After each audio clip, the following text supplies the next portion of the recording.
근데 팀 테나에다가 위에다 한 줄만 쓰면 게임은 끝이에요. 팀 테나. 그러면 더 이상 무슨 말이 필요가 있어요? 전부열림 얘기로 가겠습니다. 이 얘기도 아주 레슨이 좋습니다. 잘 들어보시길 바랍니다.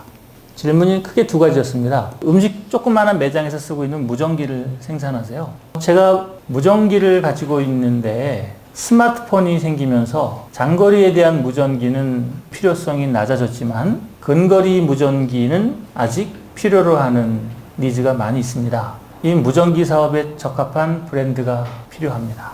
라는 거예요. 두 번째, 이 무전기에 대해서 홍보는 열심히 합니다만 아직 활성화가 안 되네요. 조금 활성화를 빨리 할 수 있는 방안은 없을까요?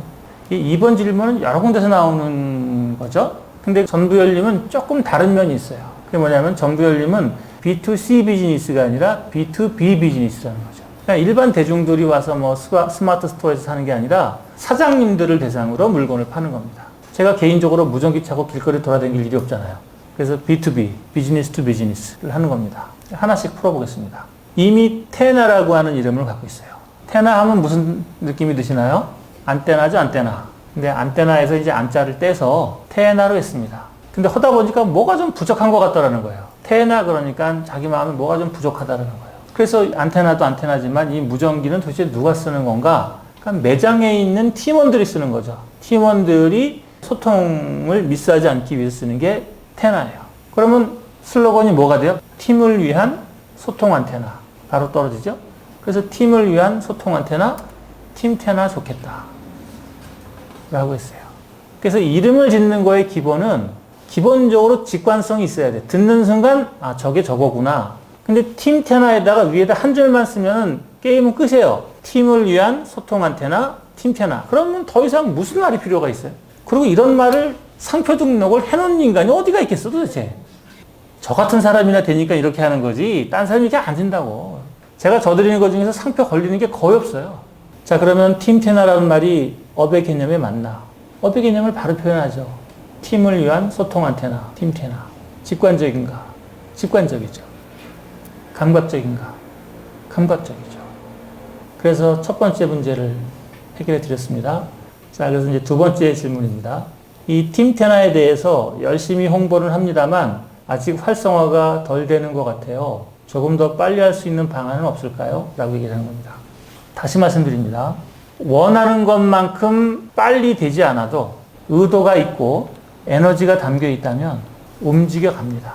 세상에 제일 빨리 움직이는 게 사장의 마음이에요. 세상에 제일 안 움직이는 게 소비자의 마음입니다. 소비자들은 여러분의 욕망에 아무런 관심이 없어요. 여러분만 여러분 브랜드에 관심이 있어요. 이 중간을 메꿔야 되는데 이거를 메꾸는 게 뭐예요? 1번. 세 가지 기억해 놓으세요. 여러분의 의도가 있어야지. 그리고 거기에 맞는 여러분의 노력이 있어야지 돼요. 세 번째 뭐가 있어야 돼요? 여기에 행운이 따라줘야지 돼. 이게 성공의 3박자입니다. 의도가 두 가지예요. 진짜 의도가 있고 가짜 의도가 있어요. 가짜 의도는 중간계에서는 뭐라고 말하냐면은 척하는 의도라고 합니다. 내가 계획이 있는 척, 내가 의도가 있는 척, 내가 뭔가를 하려고 하는 척, 이 척하기란다고. 제가 제일 싫어하는 게 척하기입니다. 싫어한다기보다는 가장 멀리 하려고 하는 게 척하기입니다. 이 척하기가 다 진실에 다가가는 것을 막는다. 자, 다시 돌아오면은 열심히 노력을 해서 전부열 대표님의 마음처럼은 안 되었을지 모르겠지만 1번 의도가 있으셨고 2번 노력이 있으셨다면 시장은 움직이고 있는 거예요. 그러니까 그 앞에 앉아 계신 엄경옥 대표님도 그 제품을 쓰고 계시고 저 뒤에 앉아 계신 서현주 대표님도 쓰고 있고 이 공간에도 쓰고 계신 분이 이미 많아요. 자, 그럼 전부열 대표님한테 뭐만 더 있으면 되는 거예요? 의도가 있고 노력이 있는데 아직 하나가 부족한 거죠. 그게 뭐예요? 그게 럭키예요. 행운. 아직 행운이 안 온 거야. 하지만 행운은 그렇게 쉽사리 몸을 드러내지 않습니다. 모든 성공하신 분들이 다 속이 시커멓게 타야지 그 다음에 뭐가 떨어지는 거예요. 그냥 주는 법이 없어요. 희노애락이 많아요. 이때 뭘 하라고? 의도를 갖고 노력을 하고 행운을 기다리는 거예요. 행운을 기다리는데 어떻게 하라고? 서둘지 마시라고. 서둘면 오던 행운도 도망갑니다. 두 번째 질문 가볼게요. 열심히 홍보는 합니다만 아직 활성화가 안 됩니다. 조금 활성화를 빨리 할 수 있는 방안은 없을까요? 어떻게 하면 좋을까요? 한동안 이런 얘기를 제가 안 했는데 오랜만에 한번 해드리겠습니다. B2B 마케팅은 B2C 마케팅이랑 거의 똑같아요. 그렇지만 딱 하나 다릅니다. 그건 뭐냐? B2C 마케팅은 소비자가 개인적으로 구매하는 것이고 B2B 마케팅은 바잉 센터가 구매하는 거예요. 바잉 센터라는 거는 자기가 쓰려고 구매하는 게 아니라 회사가 쓰기 위해서 회사 구매를 대행해 주는 팀을 바잉 센터라 그래요. 보통은 뭐 구매부, 자재부 이런 데가 여기 해당하는 거죠. 그러니까 소비자가 사느냐, 바잉 센터가 사느냐 요것만 다른 거지 나머지는 유사합니다. 그러면 바잉 센터의 특징은 뭐냐? 바잉 센터는 도대체 무슨 일이 벌어지면 사인을 하나. 바잉 센터를 선택하면 좋은 점이 있죠? 그건 뭐냐? 물건 하나 파는 게 아니라 들어갔다 그러면 계속 들어가는 겁니다. 그러니까 B2B 마케팅의 가장 결정적인 것은 뭐냐? 바잉 센터가 의사결정하는 순간에 설득적이어야 된다는 거예요. 그러니까 전부연림은 바잉 센터가 의사결정을 할 때 설득적이어야 되는 거예요. 이것을 위해서는 두 가지가 필요합니다. 첫째가 제품에 대한 핵심 경쟁력이 명확해야 된다. 이게 첫 번째고, 두 번째가 마켓 센싱이 되어 있어야 된다. 마켓 센싱이라는 거는 B2B 제품을 구매하려고 하는 그 고객의 특별한 욕구에 적합하도록 튜닝이 되어 있어야 된다는 거예요. 일종의 커스터마이즈죠. 맞춤화겠죠. 이 코드가 들어가 있어야 돼요. 핵심 경쟁력이 명확하게 보여야 되는 거고, 두 번째로는 반드시 당신을 위해서 이렇게 튜닝했습니다. 이 코드가 들어가줘야지 돼요. 별거 아니더라도 들어가줘야지 돼요. 이곳은 손을 많이 쓰시는 분들이기 때문에 우리가 위생을 더 지킬 수 있는 위생 방지 필름을 하나 더 뺐습니다. 이런 거라도 붙여줘야지 되는 거예요. 그러면 위생 필름 붙여주는 게 뭐 대단한 거겠어요? 별거 아니겠죠. 하지만 설득의 순간에 이곳은 제품을 만지는 빈도가 다른 곳보다 많기 때문에 하루에 한 번씩 위생 방지를 위해서 위생 필름을 저희가 제공해 드리겠습니다. 그럼 그 순간에 무슨 일이 되는 거죠? 그 순간에 초기 개입이 벌어지게 되는 겁니다. 이 두 가지가 엄청 중요한 겁니다. 이것을 제외하고는 B2B 마켓이나 B2C 마켓이나 동일합니다.